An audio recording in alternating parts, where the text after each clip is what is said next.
सुप्रभात दोस्तों। आज हम कक्षा 8 का पाठ 30वां वाक्य रचना पढ़ने वाले हैं। तो चलिए हम देखते हैं वाक्य क्या होता है। सार्थक शब्दों का व्यवस्थित समूह जो किसी भाव या विचार को पूर्णतः व्यक्त कर सकता है वाक्य कहलाता है। चलिए आगे देखते हैं।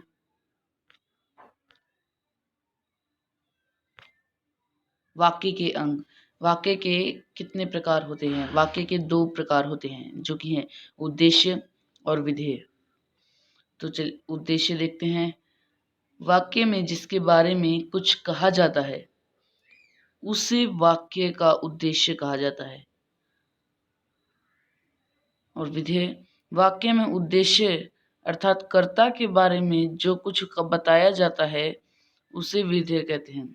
मीन्स उद्देश्य वो होता है, वाक्य में जिसके बारे में बोला जाता है वो उद्देश्य होता है, और विधेय उद्देश्य का अर्थ बताने वाले को विधेय कहते हैं। जैसे कि राम ने रावण को मारा। तो आगे है और कुछ एग्जाम्पल। श्याम गा रहा है, तो इसमें श्याम उद्देश्य है और गा रहा है विधेय। परिश्रमी व्यक्ति सफल होता है, तो इसमें उद्देश्य है परिश्रमी व्यक्ति और सफल होता है विधेय है। श्री कृष्ण के मामा कंस अन्यायी राजा थे, तो श्री कृष्ण के मामा कंस उद्देश्य और अन्यायी राजा थे विधेय। आगे देखते हैं वाक्य के प्रकार। वाक्य के 2 प्रकार होते हैं, अर्थ के आधार पर और रचना के आधार पर। और अर्थ के आधार पर वाक्य के 8 प्रकार होते हैं। विधानवाचक वाक्य, आज्ञावाचक वाक्य, इच्छावाचक वाक्य, संकेतवाचक वाक्य, निषेधवाचक वाक्य, प्रश्नवाचक वाक्य, संदेहवाचक वाक्य, विस्मयवाचक वाक्य। चलिए पहला वाक्य देखते हैं जो कि है विधानवाचक वाक्य। विधानवाचक वाक्य, जिन वाक्यों में किसी बात या कार्य के करने या होने का सामान्य कथन मात्र होता है उन्हें विधानवाचक वाक्य कहते हैं। जैसे कि कुछ उदाहरण से समझते हैं। सूर्य पूर्व दिशा से उदय होता है। सूर्य पूर्व दिशा से उदय होता है। प्रधानमंत्री ने बाढ़ग्रस्त क्षेत्र का दौरा किया। चलिए अगला देखते हैं निषेधवाचक वाक्य। जिन वाक्यों में किसी बात या कार्य के होने का निषेध यानी कि न होना होता है उन्हें निषेधवाचक वाक्य कहते हैं। उदाहरण, मैं स्कूल नहीं जाऊंगा, प्रधानमंत्री ने बाढ़ग्रस्त क्षेत्र का दौरा नहीं किया। मतलब ये जब किसी में मनाही की जाती है किसी वाक्य में, तो उसे निषेधवाचक वाक्य कहते हैं, नहीं जाऊंगा ऐसे। चलिए अगला देखते हैं जो कि है आज्ञावाचक वाक्य। जिन वाक्यों में अनुमति, आज्ञा, उपदेश, प्रार्थना आदि का भाव प्रकट होता है उन्हें आज्ञावाचक वाक्य कहते हैं। यानी कि जिनमें अगर कोई रिक्वेस्ट की जाती है, जैसे कि क्या मैं खेलने जाऊं, तो फिर उसमें आज्ञावाचक होता है। जैसे कि अपने कमरे में बैठकर पढ़ो, ये एक आज्ञा दे दी, ऑर्डर दे दिया, कृपया शांत रहो, ये रिक्वेस्ट की है, प्रार्थना की है ये। अगला है प्रश्नवाचक वाक्य। जिन वाक्यों से किसी प्रकार का प्रश्न पूछा जाता है उन्हें प्रश्नवाचक वाक्य कहते हैं। उदाहरण, क्या आप शर्मा जी को जानते हैं? तुम खाना क्यों नहीं खा रहे? मतलब कि इसमें क्वेश्चंस पूछे जाते हैं अलग अलग। ये तो आपको पता होगा। चलिए आगे देखते हैं इच्छावाचक वाक्य। जिन वाक्यों से इच्छा, आशीर्वाद या शुभकामना का भाव प्रकट होता है उन्हें इच्छावाचक वाक्य कहते हैं। जैसे भगवान तुम्हें दीर्घायु करे, नववर्ष कल्याणकारी हो। यानी कि इच्छावाचक वाक्य जो होते हैं जब कोई इच्छा की जाती है, जैसे काश आज बारिश हुए। वैसे अगला संदेहवाचक वाक्य। जिन वाक्यों से संदेह या संभावना प्रकट होती है उन्हें संदेहवाचक वाक्य कहा जाता है। यानी कि जब किसी वाक्य से संभावना प्रकट होती है, तो उसे संदेहवाचक वाक्य कहते हैं। जैसे कि शायद आज वर्षा हो, अब तक उसने काम कर लिया होगा। चलिए आगे देखते हैं। संकेतवाचक वाक्य, जिन वाक्यों में एक बात या काम का होना दूसरी बात या काम के होने पर निर्भर करता है, उन्हें संकेतवाचक वाक्य कहते हैं। जैसे यदि परिश्रम करते तो तुम्हें सफलता अवश्य मिलती, यदि वर्षा होती तो सफल अच्छी होती। यानी कि इसमें दूसरा वाक्य पहले वाक्य पर डिपेंड करता है। जैसे यदि परिश्रम करते तो तुम्हें सफलता अवश्य मिलती, मीन्स अगर तुम परिश्रम करते तभी तुम्हें सफलता मिलती। यदि वर्षा होती तो फसल अच्छी होती, अगर वर्षा होती तभी फसल अच्छी होती। चलिए अगला देखते हैं विस्मयवाचक वाक्य, जिन वाक्यों से विस्मय, हर्ष, शोक, घृणा आदि का भाव प्रकट होता है, उन्हें विस्मयवाचक वाक्य कहते हैं। जैसे हाय वह बेचारा लूट गया, अरे मोहन क्रिकेट खेलता है, जिसमें अगर सरप्राइज हो या फिर कोई दुख की बात हो, जिसे हम एक्सक्लेमेटरी सेंटेंस भी कहते हैं इंग्लिश में। चलिए आगे देखते हैं, जो कि है रचना के आधार पर वाक्य 3 प्रकार के होते हैं, जो कि है सरल वाक्य, संयुक्त वाक्य और मिश्र वाक्य। चलिए सबको अलग अलग समझते हैं।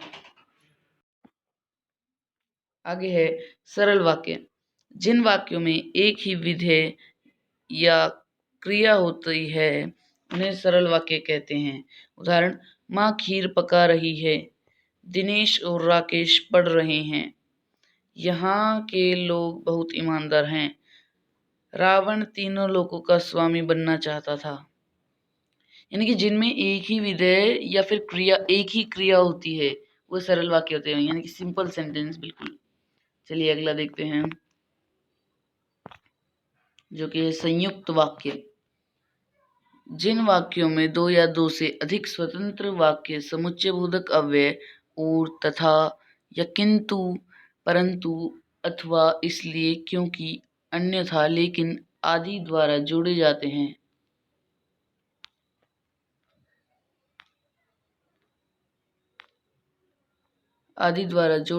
उन्हें संयुक्त वाक्य कहते हैं। उदाहरण, श्याम बाजार गया और मेरे लिए खिलौने लाया, बादल घिरे तथा अंधेरा छा गया, मैंने उसकी बहुत प्रतीक्षा की किंतु वह नहीं आया, बच्चे बहुत थके हुए थे इसलिए वे जल्दी सो गए। यानी कि इसमें 2 सेंटेंस को जोड़ा जाता है, इसलिए लिखा गया संयुक्त वाक्य। संयुक्त मतलब जोड़ा जाने वाला वाक्य। चलिए अगला देखते हैं, जो कि है मिश्रित वाक्य, जिस वाक्य में एक मुख्य प्रधान उपवाक्य होता है और अन्य उपवाक्य उस पर आश्रित हो, उसे मिश्रित वाक्य कहते हैं। यानी कि जिस वाक्य में एक वाक्य मुख्य होता है और दूसरा उपवाक्य उस पर डिपेंड होता है, उस पर आश्रित होता है। जैसे कि आपस में ये वाक्य व्यधिकरण अव्यय शब्दों जो, जब, तब, जहाँ, वहाँ, की, क्योंकि, अगर, यदि आदि शब्दों द्वारा जोड़े जाते हैं। उदाहरण देखते हैं कुछ इसके, जो छात्र मेहनत करते हैं वे ही सफल होते हैं, क्योंकि जो छात्र मेहनत करते हैं सिर्फ वही सफल होते हैं। जब गीता ने मेहनत की तब वह प्रथम आई, जब गीता ने मेहनत की तभी वह प्रथम आई। वह स्कूल नहीं आया क्योंकि वह बीमार था, वह स्कूल इसलिए नहीं आया क्योंकि वह बीमार था। यद्यपि वह दुबला पतला है तथापि वह ताकतवर है, इसके बावजूद कि वह दुबला पतला है वह ताकतवर भी है। चलिए आगे देखते हैं, रचना के आधार पर वाक्यों में परिवर्तन। रचना के आधार पर सरल वाक्य से संयुक्त वाक्य में भी परिवर्तन हो सकता है, सरल वाक्य से मिश्र वाक्य में भी हो सकता है, संयुक्त वाक्य से सरल वाक्य में भी हो सकता है और संयुक्त वाक्य से मिश्र वाक्य में भी हो सकता है। चलिए इसके कुछ उदाहरण देखते हैं। अभी सरल वाक्य से संयुक्त वाक्य के कुछ उदाहरण। सरल वाक्य, माँ ने गोलू को डॉक्टर सुला दिया, माँ ने गोलू को डांट कर सुला दिया। तो इसका संयुक्त वाक्य कुछ ऐसे होगा, माँ ने गोलू को डांटा और सुला दिया। सरल वाक्य, मेरी गाड़ी में चढ़ते ही गाड़ी चल दी। तो इसका संयुक्त वाक्य होगा, मैं गाड़ी में चढ़ा और गाड़ी चल दी। अब अगला सरल वाक्य, राधा आकर पढ़ने लगी। तो इसका संयुक्त वाक्य होगा, राधा आई और पढ़ने लगी। चलिए अगला कुछ एग्जाम्पल देखते हैं अगले के। सरल वाक्य से मिश्र वाक्य बनाने में। तो सरल वाक्य है, लापरवाह मजदूर छत से गिर गया। मिश्र वाक्य, जो मजदूर लापरवाह था वह छत से गिर गया। मैं आशा करता हूं कि आपको ये समझ में आ रहे हैं। अगला सरल वाक्य, ईमानदार व्यक्ति का सभी आदर करते हैं। मिश्र वाक्य, जो व्यक्ति ईमानदार होता है सभी उसका आदर करते हैं। सरल वाक्य, मैं एक डरावना सपना देखकर उठ गया। तो इसका मिश्र वाक्य होगा, मैं एक ऐसा सपना देखकर उठ गया जो डरावना था। चलिए अगला देखते हैं, संयुक्त वाक्य से सरल वाक्य में बनाने के लिए। तो संयुक्त वाक्य है, घबराओ मत और कविता सुनो। तो सरल वाक्य हो जाएगा, बिना घबराए कविता सुनो। संयुक्त वाक्य, मैं गाड़ी में चढ़ा और गाड़ी चल दी। सरल वाक्य, मेरे गाड़ी में चढ़ते ही गाड़ी चल दी। संयुक्त वाक्य, पिताजी आए और डांटने लगे। सरल वाक्य होगा इसका, पिताजी आकर डांटने लगे। चलिए अगला देखते हैं, संयुक्त वाक्य से मिश्र वाक्य। तो संयुक्त वाक्य है, राधा आई तो रेखा चली गई। तो इसका मिश्र वाक्य होगा, जब राधा आई तब रेखा चली गई। संयुक्त वाक्य, घंटी बज गई और बच्चे कक्षा में जाने लगे। तो इसका मिश्र वाक्य होगा, जब घंटी बजी तो बच्चे कक्षा में जाने लगे। संयुक्त वाक्य, दिव्या ने काम निपटाया और दफ्तर चली गई। तो इसका मिश्र वाक्य होगा, जब दिव्या ने काम निपटा लिया वह दफ्तर चली गई। चलिए आगे देखते हैं कुछ इसके उदाहरण। सरल वाक्य, कक्षा में अध्यापक के आते ही सभी शांत हो गए। तो इसका संयुक्त वाक्य होगा, कक्षा में अध्यापक आए और सभी शांत हो गए। और इसका मिश्र वाक्य होगा, जैसे ही कक्षा में अध्यापक आए वैसे ही सभी शांत हो गए। अगला सरल वाक्य, शेर को देखकर सब डर गए। संयुक्त वाक्य, सबने शेर को देखा और डर गए। मिश्र वाक्य, जैसे ही शेर दिखा सब डर गए। अगला वाक्य सरल वाक्य, सूर्योदय होते ही पक्षी चहचहाने लगे। संयुक्त वाक्य, सूर्योदय हुआ और पक्षी चहचहाने लगे। तो इसका मिश्र वाक्य होगा, जैसे ही सूर्योदय हुआ पक्षी चहचहाने लगे। मैं आशा करता हूँ कि आपको ये चैप्टर समझ में आया होगा और हमारे चैनल को सब्सक्राइब कीजिए ऐसी और वीडियोस के लिए। और मिलते हैं अगले वीडियो में, तब तक के लिए सुप्रभात।